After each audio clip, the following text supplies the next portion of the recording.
Merci beaucoup. Permettez-moi tout d'abord de saluer l'ensemble des internautes qui vous suivent sur votre réseau. Bamba Fall est un jeune Sénégalais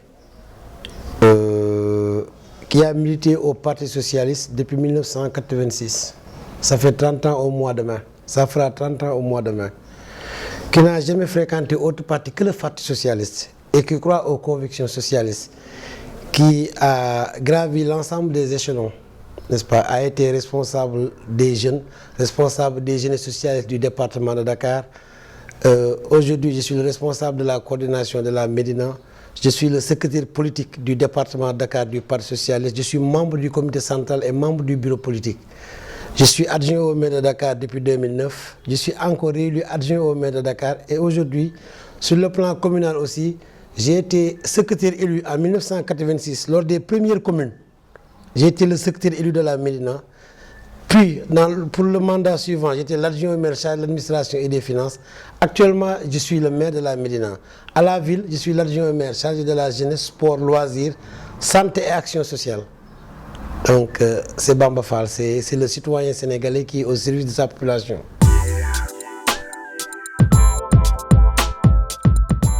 Je dis que c'est regrettable, hein? C'est regrettable pour nous socialistes. Parce que le Parti Socialiste est connu de par sa diplomatie, de par son engagement militant, de par sa discipline. C'est très regrettable la violence, parce que je fais partie des gens qui croient que la violence ne règle rien. Le débat démocratique règle beaucoup de problèmes. Mais alors, je regrette aussi l'absence de dialogue au niveau du Parti Socialiste ces derniers temps. Parce que nous avions de bons textes, hein? Parce que le Parti Socialiste a d'excellents textes. On a des instances qui ont été reconnues dans le parti, telles que le comité central, qui ne se réunit plus, tel que le bureau politique, qui devait se réunir tous les mois. Le dernier bureau politique du Parti Socialiste remonte au 23 mai 2015. Ça fait 10 mois où il n'y a pas de bureau politique. Donc, ils ont créé un petit secrétariat exécutif, n'est-ce pas, pour faire valider pas mal de choses, ce qui n'est pas conforme au règlement du parti. Le règlement du parti est clair. Pour les affaires courantes, il y a le bureau politique qui peut être convoqué comme le secrétariat exécutif. Mais pour les grandes décisions, on a besoin de l'organe délibératif, c'est-à-dire une instance délibérative qui puisse trancher. S'il n'y a pas de consensus, on doit passer au vote. Parce que le bureau politique, le secrétaire général est permis de coopter des compétences. Mais ce qu'on voit aujourd'hui, les cooptés sont supérieurs même aux responsables de coordination. Parce que je vous rappelle qu'on a 138 coordinations au niveau du Sénégal. Si le bureau politique d'aujourd'hui fait 194 membres et que la moitié des coordinations ne sont pas représentées, donc qui sont ces nouveaux membres? Ce bureau politique ne peut pas alors décider au nom des militants. Tout débat démocratique doit être renvoyé à la base. Et que ce que je ne comprends pas, quand on parle de candidature, on vous dit que nous avions des procédures qui vont de la base et remontent au sommet. Donc, quand Macky Sall veut pas faire passer une loi, Macky Sall te parle d'un référendum pour toucher les populations. Ça doit être valable pour le parti. Quand il y a une pareille décision aussi, on doit faire notre propre référendum qui consiste à convoquer les bases, à les écouter et à faire remonter l'information et ou la décision au niveau du sommet. Mais le sommet ne peut pas s'autosaisir directement sans pour autant consulter les bases et dire que nous engageons le parti. Ça a été grave. On a su noter, comme l'a dit Barthélémy Diaz, ce sont les militants socialistes qui se sont manifestés. Moi, je n'ai pas vu de nervis là-bas. Moi, j'ai vu de gros bras qui ont été recrutés par le parti dès le matin pour gérer la sécurité de la maison du parti. Ces gros bras, c'est le parti qui les avait engagés. Moi, j'ai vu des militants socialistes qui sont venus dire non. Devant l'insistance de Tanor, comme ça se passe partout, c'était le cas du 23 juin. Si vraiment celui qui regrette ce qui s'est passé peut regretter aussi ce qui s'est passé le 23 juin. Le 23 juin, vous aviez vu Moussa Fagnet avec son caillou, Tanor et Macky Sall et tant d'autres, n'est-ce pas, circuler les rues pour dire, c'était ça. Quand vous n'êtes pas d'accord, vous dites non. Dans le Parti socialiste n'est pas un patrimoine de l'État. Ça appartient à nous socialistes. Donc là-bas, l'État n'a pas son mot à dire. La police n'a pas son mot à dire. C'est une maison privée qui appartient aux socialistes. Donc c'est là-bas que nous pouvons huer ou applaudir. La police n'a pas le droit de nous interdire à huer ou applaudir. C'est là-bas notre maison où nous nous exprimons. Ce qui est regrettable le dimanche, le dernier bureau politique. À la place des militants qui devaient venir écouter, applaudir ou huer, on a mis des gros bras et des policiers comme nouveaux militants. C'est pas ça le parti. C'est pas ça le parti de Senghor. Le parti Senghor, quand on dit toujours, est connu pour l'organisation et la méthode. C'est une très mauvaise organisation. Une décision sortie dans la douleur, devant des policiers et gros bras, à l'absence des militants, à l'absence des grands responsables. Vraiment, c'est regrettable. Le Parti socialiste ne mérite pas ça.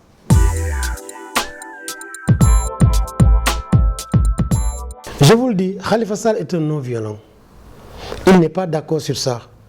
Il en est même malade. Il ne connaît pas ça. On lui taxe même que c'est un frileux. Non, Khalifa Sall connaît la démarche, le dialogue et tout. C'est pourquoi il est aimé de tout le monde. Il n'est pas à l'origine de ça. Je vous jure sur le Coran. Je vous jure sur le Coran. Ni Khalifa Sall, ni moi-même n'ont parlé avec aucun nervi, n'ont payé aucun nervi. Nous ne connaissons pas ça. Donc, il fallait trouver un bouc émissaire, il fallait trouver un responsable pour justifier devant leur nouveau patron que ce n'étaient pas les militants qui disaient non, c'était des personnes étrangères. Non, qu'ils ne se cachent pas la figure. C'était les militants socialistes qui disaient non. Moi, j'assume ce que j'ai dit. Je dis non, je dirai non, et je dirai non jusqu'à 2024. Ce nom, c'est le nom de Aïssata Tall Sall, c'est le nom de Barthélémy Diaz, c'est le nom de Khalifa Ababacar Sall, c'est le nom de tous les socialistes qui aspirent demain à ce que le Parti socialiste revienne au pouvoir. D'accord. Et pensez-vous que le PS se relèvera de ces événements? Ça dépendra de comment ce dossier serait géré. Si la direction du parti doit faire une introspection pour voir réellement ce qui a motivé cela, sans pour autant faire, n'est-ce pas, sans pour autant mentir, sans pour autant faire un peu de dilatoire, le PS doit se dire, quand on écoutait les bases, il n'y avait pas de problème, il y avait des applaudissements. Aujourd'hui, qu'on nous a hués, qu'est-ce qui s'est passé? Alors, ce qui s'est passé, c'est qu'on a pris une décision à la place des militants. Donc, présentons nos excuses aux militants et convoquons les instances, n'est-ce pas? Le bureau politique doit être convoqué tous les mois. Essayons de faire, ça fait 10 mois que le bureau politique n'est plus convoqué. Donc, essayons de faire convoquer régulièrement les instances du parti et toutes les grandes décisions, renvoyons-les à la base. En ce moment, je pense que le parti sortirait grand. Mais si on est là à chercher à taper des militants, à porter plainte, mais je vous dis que ça, ce n'est pas un parti. Le problème d'un parti se règle dans un parti. Mais ce n'est pas parce qu'actuellement, ils sont en connivence avec l'APR ou l'État qu'ils veulent prendre les moyens de l'État pour sanctionner démocratiquement, ceux qui disent démocratiquement non dans le parti. Ce n'est pas normal. Ce n'est pas à l'État ou à la police de nous imposer notre propre règlement intérieur. On a un règlement intérieur, on a des instances de discipline. La police ou le tribunal ne peut pas être notre instance de discipline. À chaque fois, il y a un mois de cela, vous avez eu, n'est-ce pas, des contradictions et des échauffourées au niveau de Pikine, la paire de Pikine. Macky Sall l'a réglé au palais. Dans tous les partis politiques, il y a des problèmes parce que dans une démocratie, il y a la liberté d'expression. Qui peut dire oui, peut dire non. Lamine Gueye disait que le oui n'a de sens que ceux qui disent non ont le droit. Donc, permettons aux gens de pouvoir dire non. Mais quand on dit non, on dit que ce ne sont pas des sociétés, ce sont des personnes étrangères. Ce n'est pas sérieux. Aujourd'hui, Barthélémy l'a confirmé, ce sont des militants socialistes qui en ont marre de notre compagnonnage avec l'APR.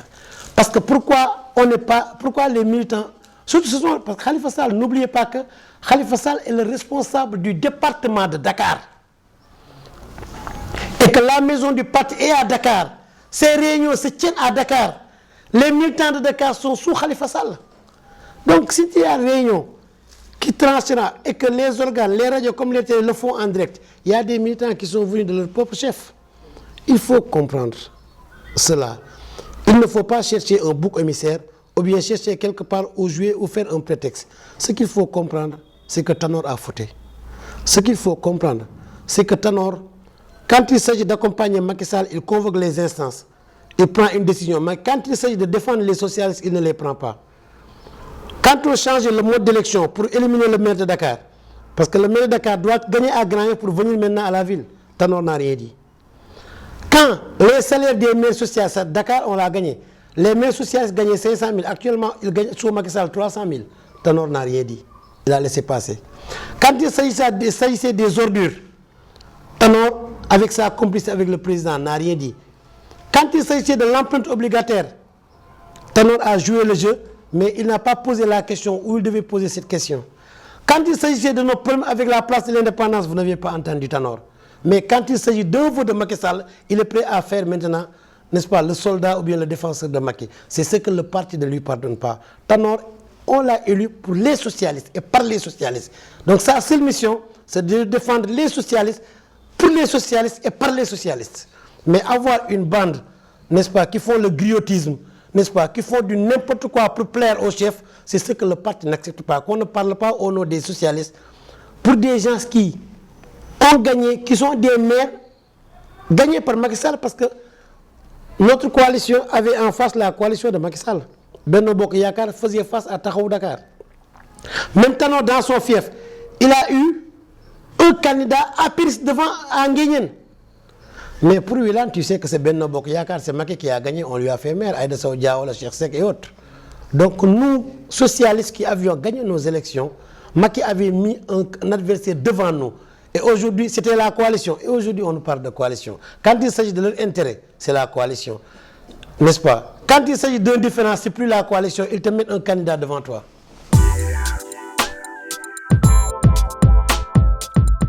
Vous saviez qu'en politique, il y a deux valeurs qu'il faut voir. Il y a ceux qui font la politique pour se servir. Il y a aussi ceux qui font la politique pour servir. Ceux qui cherchent à se servir ont reçu des promesses. Ils pensent que si Tanor Dieng sera le président du Haut Conseil, n'est-ce pas, des territoires, ils seront planqués là-bas. Mais ceux qui croient à des convictions comme nous, parce que moi je m'en fiche des postes, je ne veux même plus de postes. Moi, mon rêve, c'était le rêve de Pape Babacar Mbaye, qui disait que j'étais témoin de la perte du pouvoir. Mon seul souci, ma seule conviction, c'est de voir un jour le Parti socialiste revenir au pouvoir. Voilà l'ambition qui nous nourrit aujourd'hui. Nous, en coalition, c'est bien, mais nous préférons un socialiste surtout. Nous, notre seule conviction, c'est de faire en sorte que le Parti socialiste revienne au pouvoir. Alors, ces petits griots nous parlent de retourner, n'est-ce pas, partiellement ou globalement. Ça, ce n'est pas un bon discours. Quand on crée un parti sérieux, c'est pour la conquête du pouvoir. Moi, ma conviction, une coalition est bonne, mais quand tu as des personnes valables, il faut les encadrer et les soutenir. Mais la première opposition du Parti socialiste est dans le PS. Ces gens-là sont au service du roi. Ils ne sont plus au service d'un socialiste qui peut reconquérir le pouvoir. On a des talents qui peuvent reconquérir. On a Aïssata Tall Sall, on a Khalifa Sall, on a tant d'autres personnes. Mais ils n'en veulent pas. Ils préfèrent faire un peu de dilatoire. On a des primaires, on va voir le moment venu. Pourquoi pour cette décision, on n'a pas fait de primaires?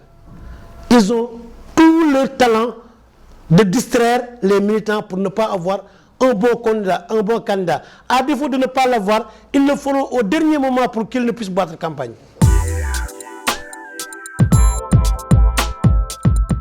C'est déjà fait. Dans les jours à venir, vous allez l'entendre. On attend l'après-référendum. N'est-ce pas? En ce moment, vous allez voir que l'ensemble des forces qui tournent autour de Khalifa Sall seront regroupées au niveau national et international pour afin préparer les législatives et préparer l'élection présidentielle de 2019.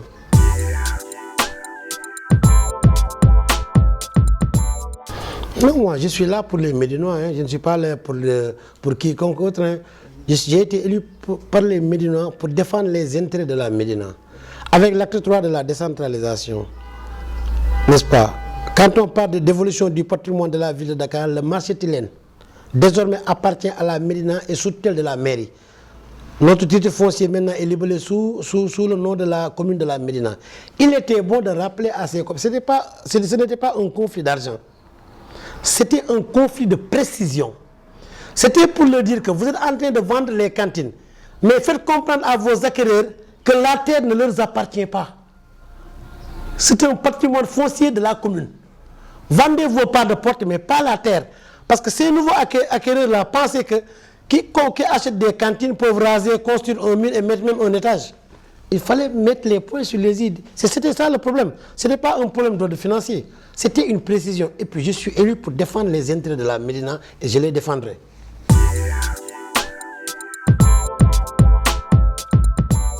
La mendicité n'est pas totalement interdite. C'est la mendicité publique qui est interdite. C'est-à-dire, on voit l'exploitation ou la maltraitance des enfants. Le matin très tôt, vous allez sur le boulevard Général de Gaulle, vous voyez des cars qui déversent des petits, qui enlèvent leurs vêtements et leurs chaussures et les mettent au service de la rue. Les gens pensent que ce sont les enfants de la Médina. Ils ne sont pas de la Médina. Ils sont venus de la banlieue ou je ne sais pas où. Et en grande partie, ils ne sont pas sénégalais. C'est ce que la Médina refuse. Ils n'ont qu'à chercher ailleurs pour déverser leurs talibés. On a actuellement, depuis 2 ans, on a aidé beaucoup de talibés à rejoindre leur maison familiale. On a aidé beaucoup de darés parce qu'on a créé 2 villages des tout petits qui apprennent le Coran gratuitement. C'est nous-mêmes qui payons les maîtres et qui leur donnent des uniformes, du lait à l'école et tout. Donc nous sommes d'accord pour l'apprentissage du Coran. Nous sommes même prêts à financer cela. Ce que nous ne sommes pas d'accord, c'est que tu trouves une toute petite chambre en baraque. Tu vas vers les pays limitrophes chercher de petits talibés, vous les entassez là-bas par 80 ou 100. Tu cherches une autre chambre avec ta femme. Le matin, les enfants n'apprennent même plus le Coran, sont autour de la ville pour apporter de l'argent. Pour ces 3 maisons qu'on a à la Médina, qui ne répondent plus aux normes sanitaires ou sécuritaires, on a dit non. Alors, ce qu'on a décidé, c'est de fermer ces 3 endroits, leur remettre une subvention consistante afin qu'ils puissent aller ailleurs, trouver un bon logement pour ces talibés. Mais vraiment, pour la mendicité dans les lieux de culte, on n'interdit pas, parce que nous tous, nous sommes des croyants, nous devions sortir, n'est-ce pas, des sarcs, etc. Donc je pense qu'on ne peut pas l'interdire, mais la mendicité, l'exploitation sauvage de ces enfants dans ce froid, tu enlèves le vêtement des enfants dans ce froid, leurs chaussures, si c'était ton enfant, tu ne le ferais pas. Donc voilà des gens qui n'ont pas de cœur, ces petits marabouts-là.